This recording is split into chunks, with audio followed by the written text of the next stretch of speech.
Welcome to our weekly Friday talk and tour series when we share the opportunity to visit the studios of our wonderful artists and hear about their works and inspiration. These visits are brought to you by the Duncan McClellan Gallery and the DMG School Project of St. Petersburg, Florida. Thank you for joining us. Welcome, everybody. Thanks for joining us today. We're here with Duncan McClellan at the Duncan McClellan Gallery and Robin and Julia Rogers.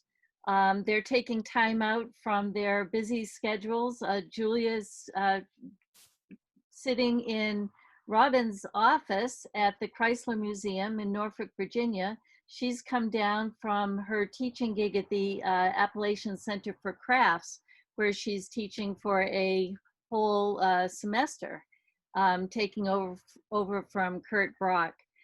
Duncan is here and he wants to say a few words. Thank you, Mary.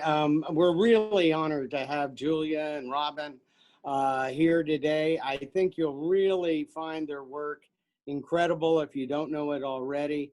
They're such skillful sculptors, but they have this very thoughtful narrative that I think you'll enjoy in all the pieces. I want to thank all of you for being here today. It's really important for us. It's a way we can keep contact. I want to thank our team who put this together. They've been absolutely wonderful. And just a couple of announcements for this weekend. We're opening in a few minutes Rob Stern's solo show here in the gallery. We're doing a patron night where we will have time visits up to 10 people per hour, and we've arranged for that. He'll be giving a lecture and a demo out at our new outpost at Creative Pinellas, and be doing a lecture and demo here. So thank you all for being here today, and take it away, Mary. Thanks, Duncan. A few quick before we start. Robin and Julia will be doing their presentation, but you can make comments and ask questions through the chat button at the bottom of your screen. And also, if you'd like to put your choose speaker view, which is in the upper right-hand corner of your screen, then you'll see Robin and Julia speaking as the primary hosts as we go through the presentation. So with that, we know that you'll enjoy Robin and Julia, and we're going to turn it over to them. All right. Thank you so much, Mary. Thank you, Duncan, and everyone at the gallery, and thanks for tuning in, everyone out there. We really appreciate you guys taking your time to learn a little bit about us and about our work.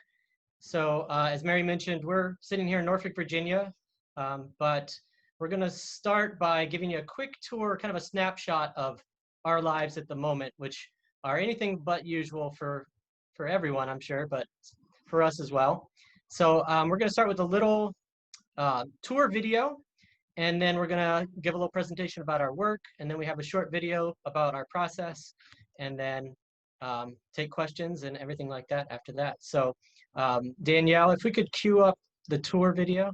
Very good. Thank you.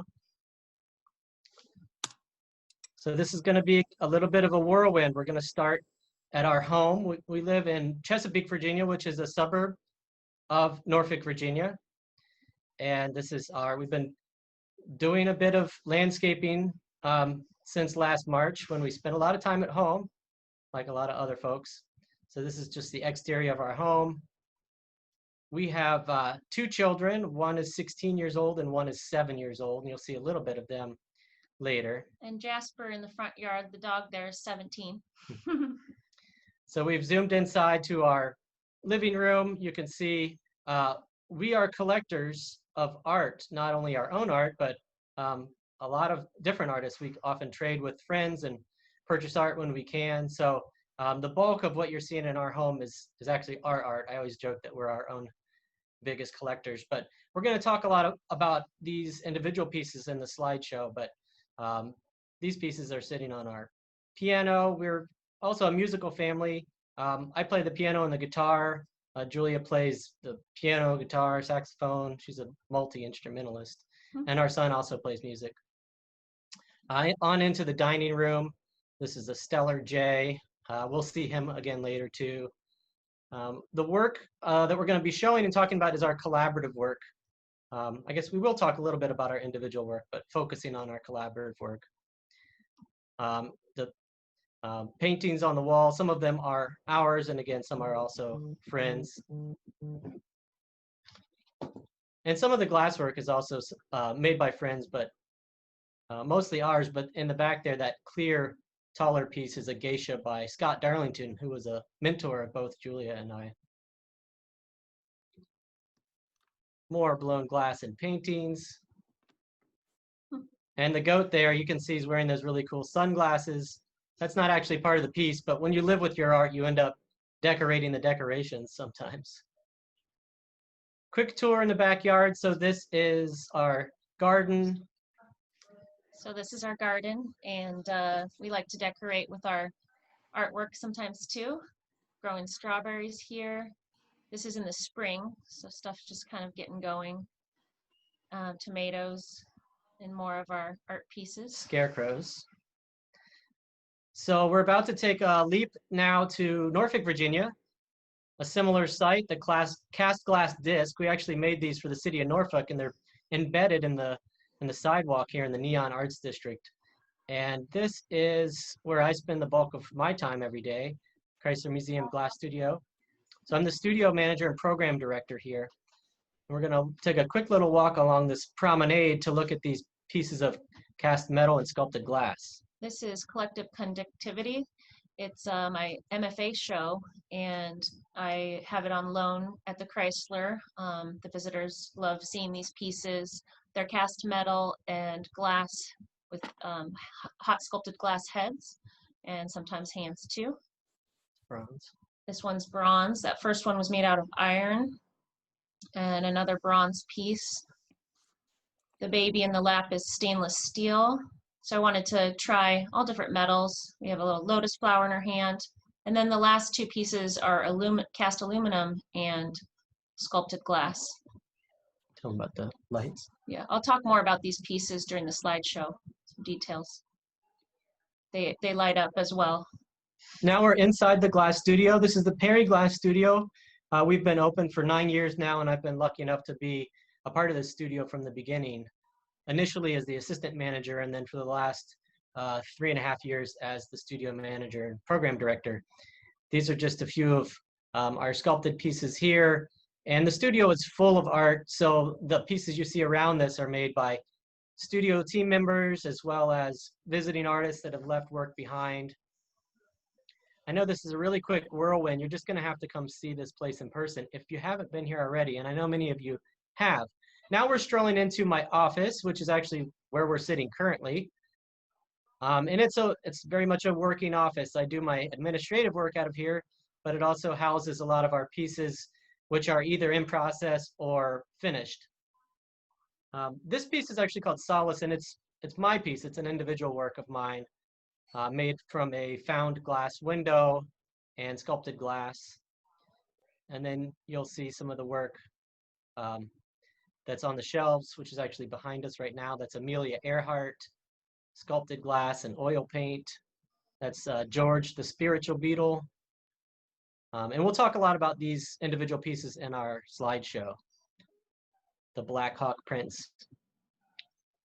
So these are mostly the finished pieces. When I move over to the other side of the office, you'll see a lot of works that are in progress, still need finishing, because a lot of our work starts in the hot glass studio, but then continues in the cold glass studio with construction and fabrication, and oftentimes mixed media as well.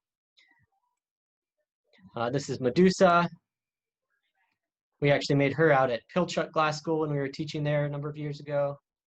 This is King Neptune with an octopus on the side of his head there.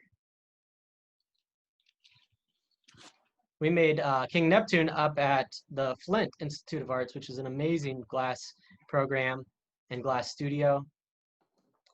We're very fond of making rabbits as you will see. Certain animals we're drawn to. And then there's some pieces in my office. That's a J. McDonnell there in the back. This is a Ginny Cresciulo piece on the wall. And then over here on this side is parts. So most of these pieces are in process. So you'll see like little hands and heads and things that are just awaiting to be heated back up and then assembled together in the hot glass studio. Some of these pieces are just waiting to get cold worked or a mount built for them. We actually made, I don't know if you noticed, but Duncan, there's the two pieces we made when we were visiting you guys last fall. Still awaiting cold work. There's a backlog on the cold shop for some reason, but they'll get finished, I promise, someday. And then this is a collaborative piece between Julia and Alexis Silk. Alexis made the hand, and Julia made, oh, there's Phoenix. Julia made the dogwood flower. And now we're going to show you the best part of my office, the little love notes that Phoenix leaves behind for Julia and I on the stickies. Anytime she visits, hangs out in my office, she'll leave us a note. And of course, I save these and proudly display them. So now I think we're going to zoom out to another part of the country. So this is the Appalachian Center for Craft Glass Studio, where I'm teaching a full semester here. These are my students working, and there's the furnace. And so I'm teaching intro, advanced, senior thesis, independent study. So it's my first time teaching a full load, and it's quite fun. I'm having a great time. This is an octopus that I was making the other day with the help of the students. And then some of the work that I'm working on right now, this is my cabin. So I stay right there on campus. It's just a little art school on a hill. It's pretty nice, the lake around it. I'm working on these pieces where I make the heads out of glass and the hands as well, just like the metal pieces, but I'm making the bodies out of ceramic now. So it's pretty nice material to work with. I'm newer to it, but I'm enjoying it. And so I'm making a sweatshirt there, and I'm going to make some pants too, and see how that goes. Great. Yeah, so you're a sabbatical replacement for Kurt, right? Mm-hmm. So now we'd like to show you guys our... Well, Oh, go ahead. Good to go? Good to go. We'd like to show you guys our artist talk and a little bit more kind of our background and how we got to where we are. And I'll just go with the full screen here. Is everyone seeing that full screen now? Good. So we're going to start with me, just because I'm, what, a year and a half older than you. A little bit about our individual lives and then how we kind of have got to this point of collaborating and where we are today. So I'm originally from Central Ohio, born and raised in Dublin, Ohio, which is a suburb of Columbus. And for the longest time, I told my story that I first saw glass, or first fell in love with glass about '93 when I saw glass blowing at a place called Glass Access. And that's true, except more recently, I realized it was the mid 80s, probably about 1985, when I really fell in love with glass, because as a 5th and 6th grader, I would pick up bottles out of the ditch near my house along the road, and I didn't take them to the local recycler. That would be too good, I guess. But no, I took them to the dry creek bed behind my house, and I would smash them. And it was so incredible, the sound and just the exhilaration of releasing the energy stored up in the glass. So that's really when I first fell in love with glass. My parents were very supportive of me as an artist. This is my high school bedroom. They let me paint on every surface, the floor, the wall, you name it. And I was very much a painter in my younger years, and I went to the Columbus College of Art Design, which is where I actually first started blowing glass in 1995. And you know, as most glass artists will tell you, I saw it, I tried it, and then that was it. That was 25 years ago, and I'm still dreaming about the molten material. But I was studying fine arts, but I was studying painting as well as glass. You know, it's a real academic school there at the Columbus College of Art and Design, so got a lot of great fundamentals and in knowing and learning about art and composition and proportion and everything. But pretty early on, I was learning the steps to blow glass, make vessels, you know, bowls and cups and things. But I wanted to make something for my brother who was a roofer, and I decided I wanted to make him a glass hammer. And I didn't know the steps to making a glass hammer because I'd never seen one before or seen someone make one. So I suddenly had to think about glass in a different way and engineer the steps of the process rather than following a prescribed kind of recipe that I was taught. And that kind of flipped my thinking on glass. And that's when I first gravitated to making glass sculpture, and I've stuck with it ever since.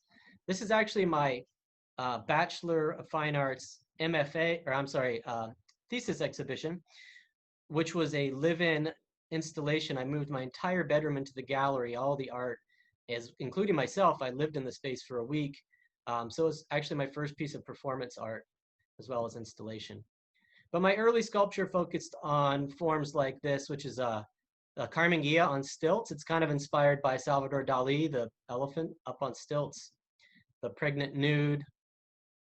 And this is a full-size 1600cc Volkswagen engine, air-cooled engine you'd find in an old bug or bus, to scale, made out of glass. And this was a really fun project because I used cast glass and plate glass and blown and sculpted. And most of this process I had never done before, so I had to kind of learn as I went. Went to graduate school at Southern Illinois University in Carbondale, Illinois. This is jumping forward a bit, 2005 to 2008, but these are some oversized cigarette butts. They're about 10 to 12 inches long with shredded paper inside there. Always made animals, so this is the three-eyed frog, and then the bunny lamenting his wilting hammer. The hammerheads transformed into rabbit heads. If you look at the shape of the glass hammerhead and then look at the shape of the glass rabbit head, you'll notice some similarities. The kind of tines from the hammer or the ears of the rabbit kind of evolved and morphed into that. On the right is waiting to press send. It's a monkey with a flip phone sending a text message to his perhaps girlfriend. But the process is really what I love, and this is glass in its most beautiful state, in my opinion, about 2,000 degrees Fahrenheit. This is a performance piece that I did in college where I made a series of clear glass hammers and then sequentially broke them over a metal spike. I was trying to have an impact with my work, or leave an impression on the school, or leave an impression on the viewer, and I did. I left a little divot in the concrete floor. But in the process of doing so, I destroyed all the work, and that was kind of a really poetic and metaphorical piece for me, performance. And then installation work. This was my master's thesis at SIU. Steel and glass, two-way mirror. This is also steel and glass with some other materials. And then this piece had LEDs as well as sound components throughout the space. And I'd be happy to talk about the concepts of all of these pieces, but we'd be here for an hour just talking about that. So I'll save that for another time. But more recently, an installation that I did here in Norfolk at Glass Wheel Studio, these three large hanging geodesic spheres with glass and mirror, and the beautiful light that gets cast through it. To me, that light on the wall, the shadow and the light, is just as much as part of the piece as the glass and steel. Okay. Hi, I'm Julia, and I grew up on roller skates. I also grew up with a father who's an artist and who inspired me to get into art. So I started out in art and sciences in school. These are some of his drawings. And after going to school for a couple years, I decided to take a break and take a semester off to snowboard. And while I was in that town in Central Oregon snowboarding, I discovered glass blowing. Ran into a glass blower and I watched him work all day, and I was mesmerized by the molten material. And long story short, I quit school and decided to blow glass. So I did glass production for about 5 years before I ended up going back to school. And this is some of my glass work from those days in a local gallery with my paintings in the background. And then I decided, I was tired of making vessels to sell, and I wanted to go back to school and work on some more conceptual ideas. So these are some pieces when I first got back into school and started doing glass. This is From Ape to Man, and it shows different skulls, the evolution of ape to man in these pieces. This is Sacrifice for Freedom. This piece is called Who's Steering Who? And when you have children, you know, you're guiding and teaching them, but they're always guiding and you're always learning from them as well. So my BFA show was a laboratory of genetically modified humans called GMH Biotechnologies, where I created a laboratory of genetically modified humans to talk about future science and designer babies, a time beyond curing genetic diseases when animal genes are embedded into human DNA in order to create superhumans. And so I sculpted the babies out of hot glass and blew the egg pods, used silicone and latex, other materials. These smaller embryos were flame worked. And then these babies were hot cast into plaster molds for the full-size babies. And then I did a little performance as the doctor injecting nutrients into the egg pods as well during the show. And so when I was getting ready to leave my BFA, I went right on to get my MFA. And I did this performance piece inspired by Scott Darlington, who I took a workshop with at Penland the summer before. And I combined Carnival with ancient Mayan practices regarding the piñata. And I laid my artist statements out, and then I created a glass vessel, made it look like ceramic, because originally the first piñatas were ceramic vessels that would be filled with water and then broken open to ensure rain for crops. So here I rolled a glass ball down this ramp, did it at night, lit on fire, and then instead of water, we have alcohol in the vessel. So when it hits, you get a nice fiery explosion, and you sacrifice those artist statements in order to move on to the next stage. So that was called Ephemeral Detachment, and you can find that on YouTube if you want to watch. It's about a 30-second video. So then in grad school is where I made the collective conductivity pieces for my MFA show that you saw out in front of the Chrysler with the cast metal and the glass heads. So they're also filled with light, as we said. They're solar powered. So I made these pieces to talk about human connection and to talk about how we affect each other with our energy. So you can see there's some colored lights as well in certain areas where there's feeling. And also placing them outside and having them solar powered, we can talk about our connection with nature as well. And then I did these works more recently. I wanted to look at French grotto scenes from flame-worked 18th century glass. And so I kind of did some contemporary work, dealing with contemporary issues on these pieces. So I used crushed glass, and there's a school shooting kind of going on in the middle of this piece. It's called Above, Below, and In Between, #enough. And this one is past, present, and future technologies, where you have children in the bottom one watching TV, the middle one they're sitting looking at their cell phones, playing on their phones, and the top one, she's just in the cloud. And then Madonna and the Forbidden Nipple.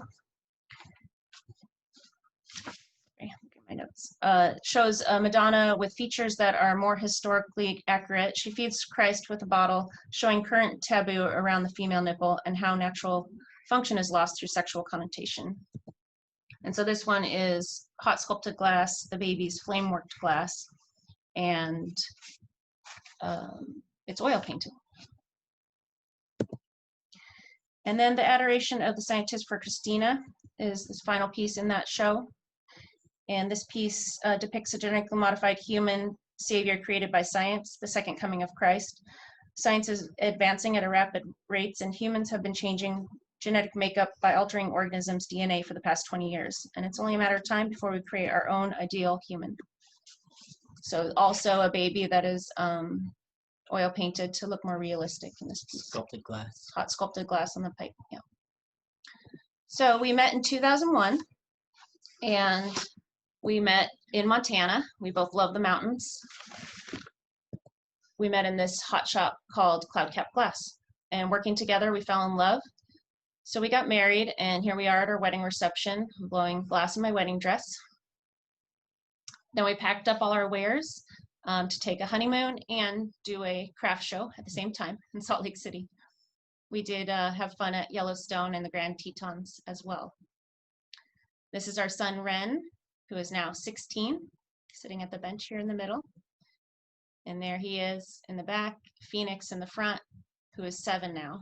And I just have to say that being a mom is the most rewarding and the most challenging job that I have. Okay, so now we're going to talk about the collaborative work that we've been making really for the last 10 years straight. Because after graduate school, we found that we had a lot of similar ideas, we had a lot of similar inspiration, and we were kind of helping each other out, and it made a lot of sense to join forces and work together. So we'll talk about the work and some of the series that we've worked on, and then we'll talk about the process of how we go about making it. But two reoccurring themes that you'll find in our collaborative work are conjoining human experience with other facets of the world, like animals or architecture, and also physically opening up the figure to reveal metaphorical scenarios. So the first series is Animalia Fantastica, and this is one of the really earliest pieces we did together called Prey Protector. It's an owl who's kind of raising these little tiny mice, the pinky mice in the wing, and also protecting the mother mouse with his other wing. So this one's kind of, about sustainability and ecology and, taking care of your food source and, having a conscience about that sort of thing. But at the same time, we know that this is the owl's prey that it's protecting. This is the arborist, which is, again, he kind of tends to the trees, of the plants. This piece is in a private collection. This is Rainmaker. And this piece is about 18 inches tall, maybe 20 inches tall. And a lot of these pieces reflect on animal wisdom. We feel like animals really have a lot to teach us. And these pieces kind of stand in as spiritual guides to help us get through the world and get through life. And they have wisdom to share with us. This is this Jay or JJ? This is Nadia, which is a fawn hybrid with a human. And this piece is actually a collaboration with Alexis Silk, Julia, and myself. Fancy Dancer. So we do a lot of birds, we do a lot of rabbits, we do insects. This is Jim, as in Jiminy Cricket. He's got a real fancy shirt, the cane technique on the shirt. This is Moon Dancer, which spent some time at Duncan's gallery and found a new home down there, which is wonderful. So really, we really love this piece, the movement and the gesture in it. This was Quincy the quail, Raoul. This one was the sorceress, right? She also spent some time at Duncan's and found a new home as well, which we're very happy about. She's rather tall too, I think maybe 20 inches or maybe a little more. This is Doctor Who. Crazy Hawk. Crazy Hawk's in a private collection here in Virginia Beach, actually. Nomad on the left, and the cricket, what was his name? The busking cricket. He's a street performer. He's playing his violin on the street, as crickets do. The fly frog, who found a home in Toledo. This is the florist, similar to the arborist. And then Mother Rabbit. So she's being pulled in many directions by all the little rabbits around her skirt. You'll see another piece similar to this. This one's about, maybe 15 inches tall. Later in the piece, you'll see, or in the slideshow, you'll see a piece that's similar, but about 9 feet tall. This was Stargazer, and the rainbow unicorn playing the flying V. In the spirit of grace. In the spirit of grace. So Robin and Julia, Yes. when you start to create a piece, do you sit around at night and say, wouldn't it be cool if we made a rabbit that had all these, aspects? How does each of these creations come to be, in your mind? You pretty much nailed it on the head. We're talking constantly, and a lot of times we'll be laying down to bed or something and be like, we should make this, or we should make that. And like I said, our ideas were really kind of similar, so we kind of jive off each other and build off that and fuel each other.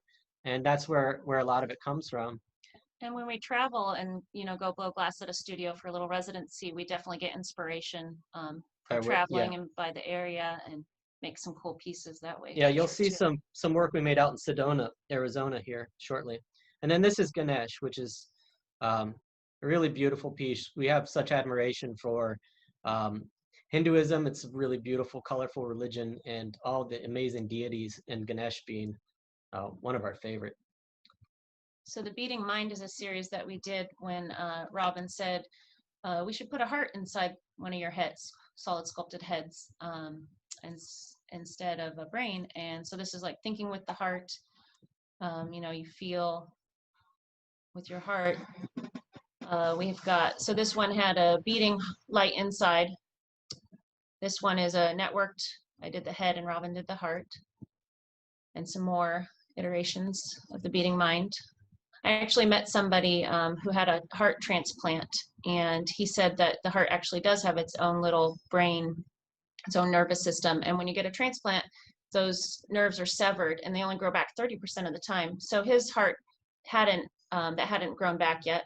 And he said that he didn't feel that immediate emotional response to something such as like the sound of thunder that you normally would get. So I thought that was pretty interesting. You really do think with your heart. This is the mechanical heart. We took apart a typewriter. It also uses LEDs and motion sensors so that when you approach it, the heart rate beats faster. Beating light is faster. It's a piece with our heart pieces and some others. Sentient and Sapient is a series where we opened up the heads and had things happening inside. This one had a landscape of mountain scene. On the left, we have contemplation, where the drawer in the head has dice and the one in the heart has an engagement ring, so contemplating love. On the right, it is within myself, contemplating self. Golden Ideas has a bunch of gold gilded sunflower seeds in the inside. And this one is called The Missing Piece.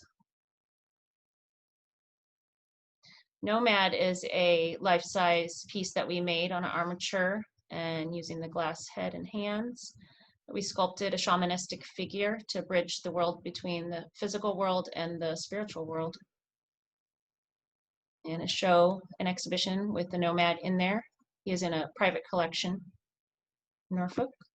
So an Architecture of the Mind is a series where we're sculpting human heads inspired by or conjoined with architecture. We're really inspired by buildings that we see when we travel, oftentimes mosques and steeples and things like that, but also Victorian homes, skyscrapers. So on the left is Victoria's Hideaway, and she has a little light inside. There's a little room set up inside that window you can see on her forehead. The roof is made of copper tubes that we turned into tiles. So it's a mixed media piece, and this piece is a part of the permanent collection at the Barrie Art Museum.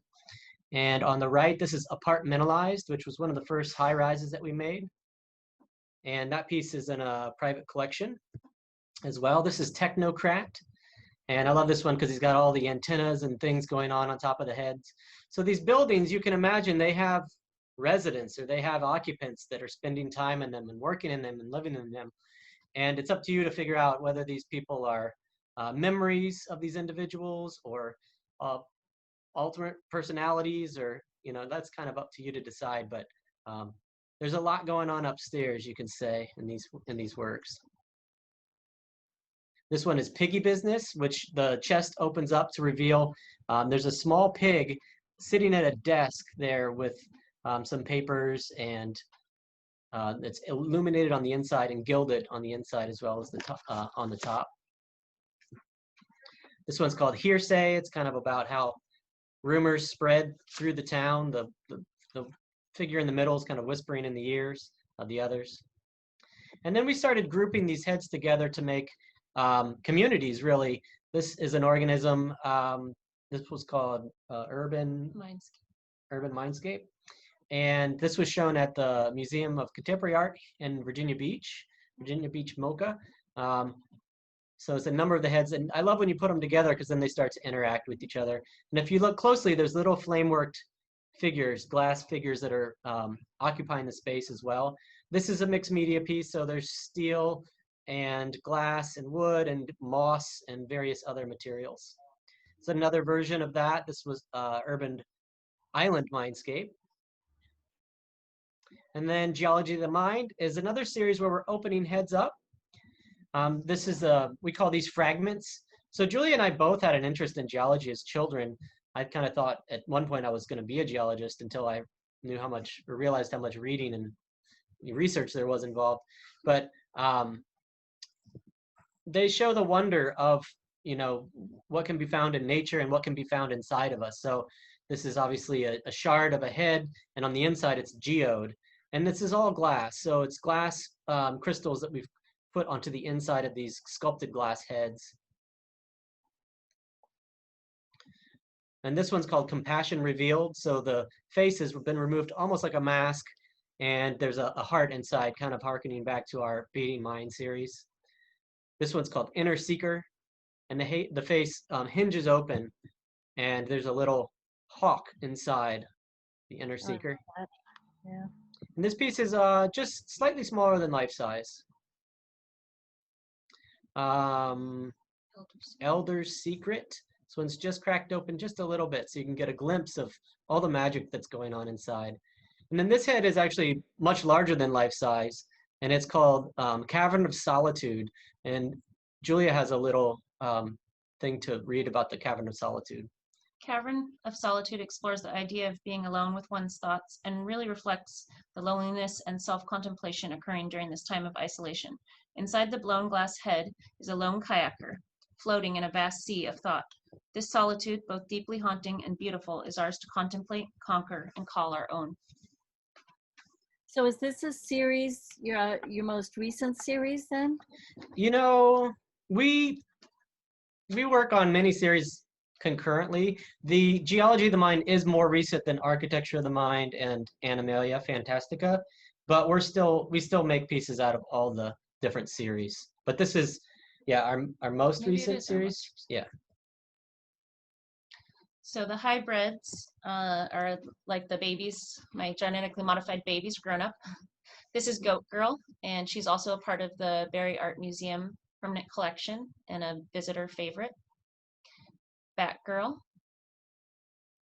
And we like to use fur on those pieces as well, ethically sourced fur. And this is the Norfolker 2716. So it's a Norfolk native at a time when sea levels have risen and everything's under water. So this is actually our fish tank in our home. It's life size, so it's pretty fun to have. Auspicious Prince and Black Hawk Prince you saw in the office. Floyd.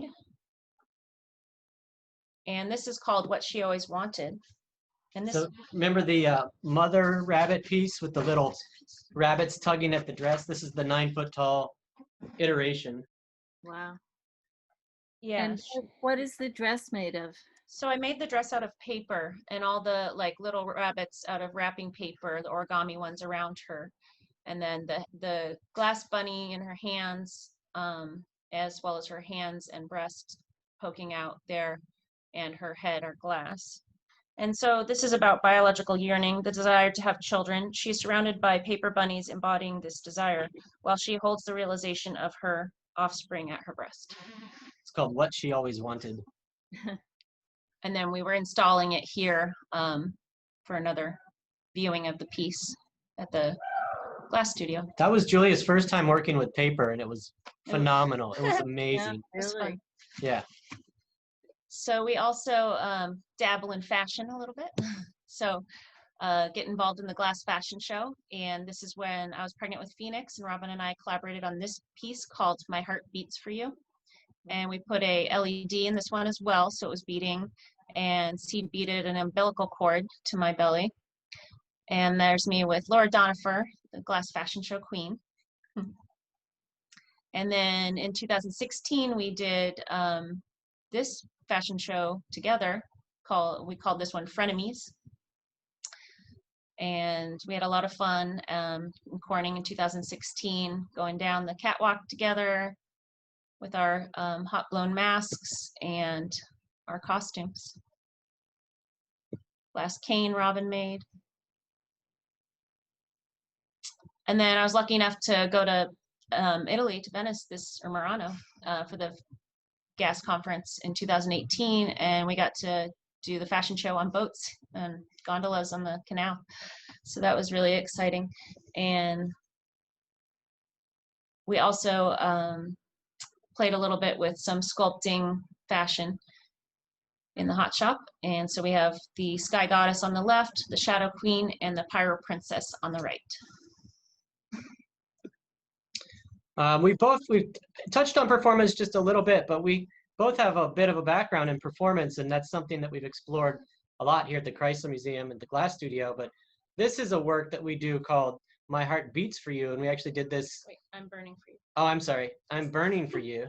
Oh, that's the other one. And we did this down in Florida. Was it? Yeah. Yeah, it was, I guess, November, last fall. And it's a lot of fun where we sculpt a glass heart to a soundtrack. And of course, we're dressed up for a date on the evening. And then at the end, we pour sugar onto the heart and it bursts into flames. This is us blowing glass as Shiva. We've always wondered what it would be like to blow glass with 4 arms. So in reverence for Lord Shiva, we make a trident on this custom bench. You can see there's 2 sets of rails, so we can have 2 pipes going at the same time and blow glass with 4 arms, which is both challenging and lots of fun. I'm obviously underneath, and I can barely see what I'm doing. At the end, I hope all of this is recorded. It is, yeah, yeah, it is. And then as part of the same performance, we actually wrote some music, and I'm inside playing a piano to that, playing some of the music we wrote, and then Julia emerges as the faun and plays a flute, and there was an eclipse, and it was pretty magical. Here's Julia blowing glass as a mermaid, as mermaids do. She made a giant fish. We could go on and on about performance as well, but again, I thought we'd focus mostly on our sculpted work here. So the process is, well, we started to talk about how we come up with the ideas, which was a great question from you, Mary. Once we have those ideas and we decide who's going to make what and how it's going to work together, we go into the studio and we make drawings. We make drawings before the studio, but in the studio we'll make a to scale drawing, typically on the floor with chalk. Because the way Julia and I work, the way we collaborate is we're pretty interchangeable as far as our skills. We're both adept at sculpting glass, and we work kind of simultaneously at 2 different benches. So we work with a large team, and typically we're making parts that then get assembled at the end. And so as we go into the studio, we'll decide who's going to make what parts. And proportion is really one of the most challenging things, because if I make the hands too big for her body, it's going to look funny. Or if she makes the head too big for the body I make, it's not going to look right. So getting the proportions right is really challenging, which is why this to scale drawing really helps. So we take measurements off it as we work. We always wear suit and tie and fancy silk dresses when we blow. Now that's just on those special evenings. This is an inside sculpted head. This is actually the head that became the Nomad's head. This was up in Flint. So again, working closely together, but also working with a team, we orchestrate and pull these pieces off. And like a piece like this, as well as the Neptune you see there, we made each of those took about 6 or 7 hours. We made these up in Flint. But the thing is, we were both working as fast as we possibly could on 2 different benches with a team. So really, it's more like 14 hours in the hot shop combined. Here's an example of, while Julia was making the head, you see on the top, I was making the parts, which you see on the bottom, and then on the bottom, I'm assembling those parts. It's one of our architecture heads. That's one of our favorite pole turners, Carl Jones there.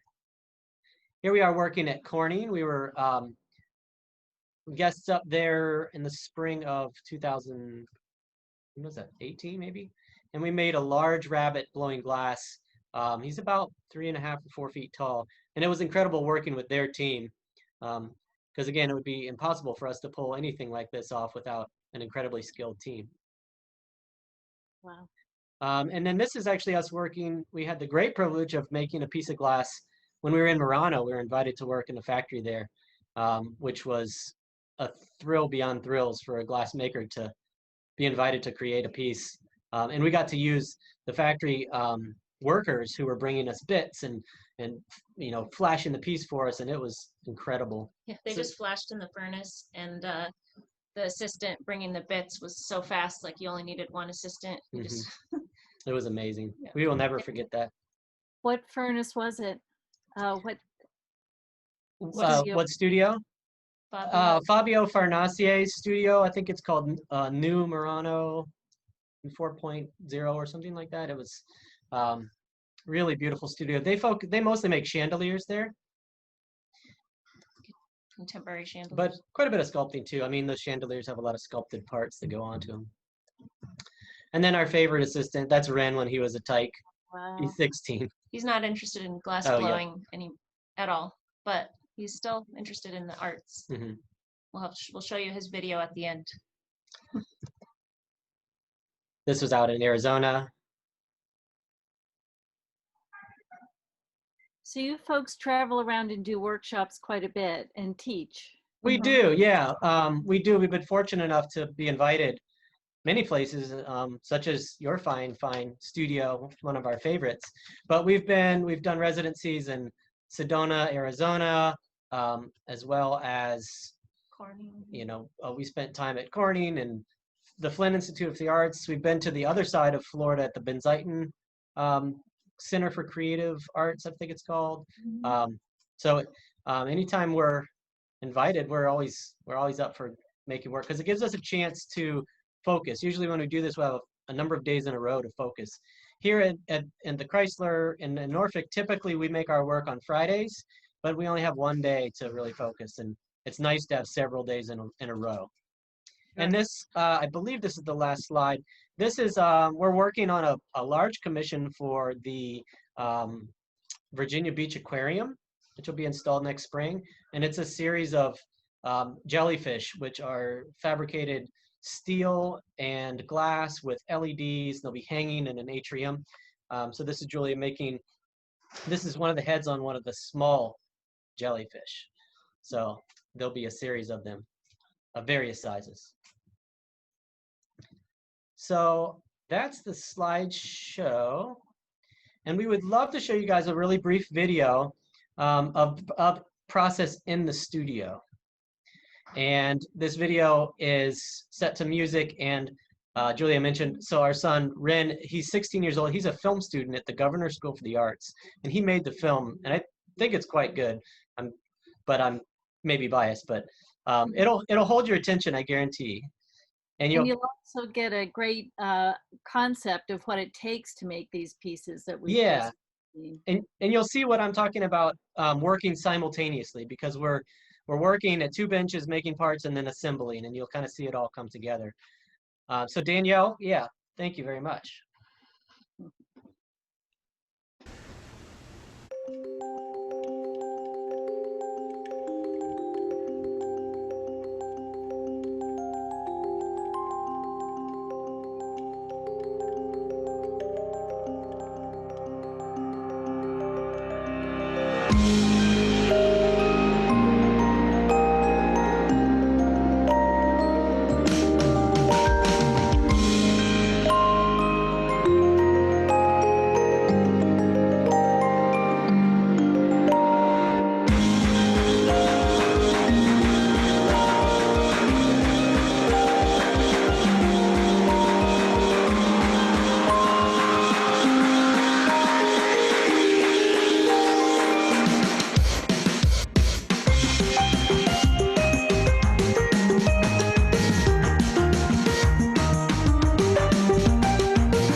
That's amazing.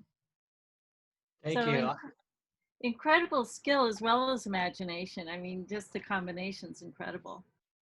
Thank you. Thanks. And I hope you enjoyed the video. I gotta say, Rin, our 16-year-old, I think he did a good job there. There's No, also, he also interviewed us, and there's talking before and after if you want to look it up on YouTube. Yeah. This is a great time if anyone has any questions to ask Robin and Julia. You can unmute yourselves or enter comments and questions in the chat button. And meantime, do you consider yourselves primarily glass artists or mixed media artists or performance artists, or is it all part of the same piece? It's a really good question. I try not to pigeon myself as a glass artist, although, you know, glass is what I'm so fascinated with, but I don't want to feel too, you know, pigeonholed, I guess. And it's all important. It's all, to me, it's all part of my life, and it's really hard to separate the art from the life. So from playing music to making glass to doing a performance, it's all very similar. And I mean, in ways, the performative process just of making glass in and of itself or playing a piece of music are similar. So I would not describe myself as a glass artist. I would just say artist. How about you? I mean, when I was in grad school, I remember I just called myself a sculptor because I was working with metal too a lot, and same thing. I didn't want to say like, you know, I'm a glass sculptor because we do use so many different materials and like we do performance and stuff. But you know, my love for glass, and obviously like I focus on glass, so you know, I might call myself a glass artist, but I might also say I'm a sculptor in mixed media, and I just, you know, I do performance. It could be, you know, everything really. And do you see the work moving in any particular direction? I mean, you've created several series over the last few years, all of which are significant. Yeah, I don't know. Like I said, we haven't abandoned any series. We keep making new pieces in them when we feel inspired. We're, like I said, focusing on this large jellyfish project with interior LEDs, which are similar to the LEDs Julia had in her earlier works. And depending on how that project goes, we do really enjoy making public art, which this will be a large public piece of art, just because it's so accessible to so many people. Like Julia's pieces here in front of the museum, in front of the glass studio, you know, so many people get to experience them, people off the street that may not otherwise wander up to them. So I'm interested in doing more public art and larger scale things. I love installation work as well. I showed my thesis work from my MFA work. Any, you know, work that has such a immediate visceral impact just because of the scale, which is kind of hard to do in simply blown glass, Yeah. but glass components and other materials, you can have that effect. Sure. Unfortunately, we're moving along with time, and I know that you Yes. want to show Yeah. some of the available work as well and Sure. talk Yeah. about a few pieces. Yeah. And these will look familiar because you'll recognize them from the slideshows we just did. But I just wanted to very quickly throw these up. So these pieces are available. Can you guys all see that? Full screen, is that good? No, not at the moment. What are you seeing? We see your screen. Do you see the, let me try again. Sure. How about that? Yes. Okay. Yeah. And full screen now? Yes. Thank Okay, you. good. So these works are all available if you're interested. Just reach out to Duncan or Mary or anyone down there at the gallery. We saw that we talked about these series, but from the Animalia Fantastica series, this is Sassy. She has her skirt is sort of a wrap and rake technique, which is a very old Egyptian glass coloration technique, and she's about 13 inches tall. Prey Protector, who we spoke about, this is actually one of our earliest collaborations, which is pretty near and dear to us. We've traveled with this piece, moved from house to house, and still remains one of my favorites. Some details of Prey Protector, that's the mother mouse. Diego, He is a fox. He's got a nice long tail. I don't think you can see the tail in this picture, but he stands on his tail as well, his 2 feet in his tail. This is the stellar jay, which is about 16 inches tall. I think you saw it at the very beginning when we gave our quick house tour, again from the Animalia Fantastica tour. We usually try to reference specific species. So the stellar jay is a type of jay. I'm sure you're familiar with the blue jay, if you're not familiar with the stellar jay. And he's about, JJ here is about 18 inches tall. Jim, as in Jiminy Cricket, he's a fun one. He's all glass except those 2 antennae are actually metal wire, so it looks really, really fragile, but you can ship it and everything because those antennae are steel. George, the spiritual beetle, kind of Jiminy's friend there. This is Chester, who's a wolf, and I love the little dog bone on his belt there, which is flame-worked glass, all assembled hot. Jasper, Chester's buddy Jasper in the red suit. From the Architecture of the Mind series, the Mind Steeple stands about 15 inches tall. The finials are actually flame-worked and everything else is hot-worked and assembled in the hot shop. Butterfield's Castle is based on a church that's in England. Butterfield was an architect. And the head is actually, the roof line is wood, and those components are actually from an old piano. It's the piano that I grew up with in my childhood home. It was being scrapped, and the guts of it, the interior were so interesting, so I saved all these little intricate wooden parts and made this roof line for it, referencing Gothic architecture. Escape has the fire escape on the side of the contemplative head there. And we used a copper paint and patinaed it. It has a copper to get patina. The copper color. Home. So this is another piece in the Architecture of the Mind series. And if you look closely at the roof line there, the roof is steel and stainless steel. And the actual kind of eave, the fancy part of the bottom of the roof, is made from cutlery, silverware that we cut up and assembled there. Technocrat we saw with all the little antenna and whatnot on top of his head. Again, Architecture of the Mind series. I love the one kind of jagged looking thing is an old jigsaw blade. Piggy Business, there you can see a much better view of the pig at the desk inside with his ledger and cup of coffee. This one's quite large, it's about 26 inches tall. And again, we showed this one at the Virginia Mocha Museum a few years back. Hearsay, again, Architecture of the Mind series, as well as the skyscraper. And then we saw a few of these glass couture figures. Actually, they're behind us here. You can see about the scale, the Shadow Queen, Red Sorceress. So these are really inspired by fashion, and some of that outrageous fashion you see on the runway that's not very practical to wear, but just incredible to look at. The piece on the left there has a bird mask that's up on the top of its head. And then Geology of the Mind. These are some pieces we made out in Arizona. This is a Red Rock Visionary. He's much larger than life-size scale. He's about 20 inches tall. And then these ones are a little bit smaller, but the Red Rock Meditation 1 and 2, they're just above our heads there. Compassion Revealed from the Geology of the Mind series. She's just slightly smaller than life size or human scale. The Inner Seeker, which we also saw earlier. Elder's Secret. And then the Mental Fragments. So we have two of these currently, the amethyst one, and it comes on a little stand like a geode wood, and the ruby one.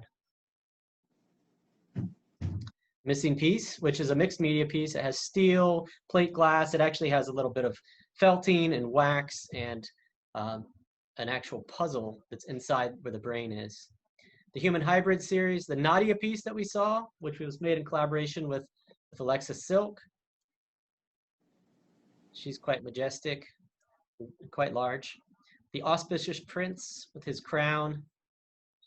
There's something about hawks that are very regal, and the Black Hawk Prince. The mindful one, this is a sort of a koala human hybrid. I love the little veins in his ears and his cute koala nose. Floyd, who's part human, part pig. Pink Floyd, if you would. The wolf woman, again, ethically sourced fur. So that's it's a winter coat of a possum that we source ethical fur off the internet. The cardio series, the moonlighting heart, the mechanical heart with the light that beats, and it actually beats faster as you get closer to it. Wow. And this goat, minus those fancy sunglasses you saw in the video. The Toggenburg is the species, right? And then Amelia Earhart, who's actually behind me, right above my head there. Sculpted glass and oil paint. So I love the glassiness of her goggles, but the whole thing was sculpted in one go in the hot shop and assembled all hot, and then cold worked. Some of the wrinkles were added in the cold shop, and then oil paint for the finish. We were imagining her surviving on the island into old age. Yeah, it's Amelia Earhart as an older lady that lived a long life on that little island in the middle of the Pacific. And it actually shows her the island. There's a map. Did you see that? On the back, engraved into it with the little like trajectory. Her flight path. Flight path. King Neptune, who we saw with the octopus, and Ganesh, of course. All right. That's it. Wow. If I went too quickly, I believe this video will be posted on YouTube. Is that right, Mary? That's correct. Probably Monday or Tuesday. Okay, so you can always go through and pause and anything like that. I hope I didn't go too quickly, but you covered a lot of ground. Yeah. There was a lot to cover. Quite a journey. Yeah, thank you so much. Fascinating, really fascinating. Really was pleasure. Yeah. Well, thanks everybody for joining us. Thank you, Robin and Julia. A lot of work that you showed us and a lot of work to put this together and be here with us today. We really, really appreciate it. And look forward to having you back down in Florida. Thank you. We would love to come back. We can't wait. Yeah. All right. Thanks. Thanks, everybody. We hope you'll join us again next week and have a great weekend. Take care. Thank you. Thank you. Take care. Bye.